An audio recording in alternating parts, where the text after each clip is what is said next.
Hi అండి. ఇప్పుడు ఒక ఇంట్రెస్టింగ్ కేస్ గురించి డిస్కస్ చేద్దాము. అదేంటి అంటే గనక ఒక పేషెంట్ వచ్చారు. ఆ పేషెంట్‌కి వైటమిన్ డి తక్కువుంది. సో, పేషెంట్ ఏమడిగారు అంటే గనక సన్ స్క్రీన్ వాడితే వైటమిన్ డి అబ్జార్ప్షన్ తగ్గిపోతుందా అని అడిగారు. మనందరికీ తెలుసు సన్‌లైట్ వల్ల మన బాడీలో వైటమిన్ డి ప్రొడ్యూస్ అవుతుందని.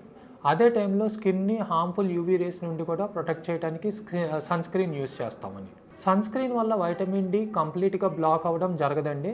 కొంత అమౌంట్‌లో సన్‌లైట్ స్కిన్‌కి రీచ్ అవ్వటం తగ్గుతుంది అంతే. కానీ ప్రాబ్లమ్ ఎక్కడ వస్తుందంటే కంప్లీట్‌గా సన్‌ని అవాయిడ్ చేయడం, indoor lifestyle, sunlight exposure లేకపోవడం వల్ల వైటమిన్ డెఫిషియన్సీ ఎక్కువగా కనిపిస్తుంది. సో, బ్యాలెన్స్డ్ అప్రోచ్ చాలా ఇంపార్టెంట్. ఎర్లీ మార్నింగ్ సన్‌లైట్ అంటే బిఫోర్ 8:00కి మీరు 15-20 మినిట్స్ డైరెక్ట్ సన్‌కి ఎక్స్‌పోజ్ అయ్యి తర్వాత బయటికెళ్ళేటప్పుడు సన్ స్క్రీన్ వాడితే ఈ హార్మ్‌ఫుల్ యూవీ రేస్ నుంచి ప్రొటెక్షన్ వస్తది. అట్లానే మనకి వైటమిన్ డి అబ్జార్ప్షన్ కూడా జరుగుతుంది. సో, సన్ స్క్రీన్ వాడటం తప్పు కాదు. అలా అని సన్‌లైట్‌కి కంప్లీట్‌గా అవాయిడ్ చేయటం కూడా కరెక్ట్ కాదు.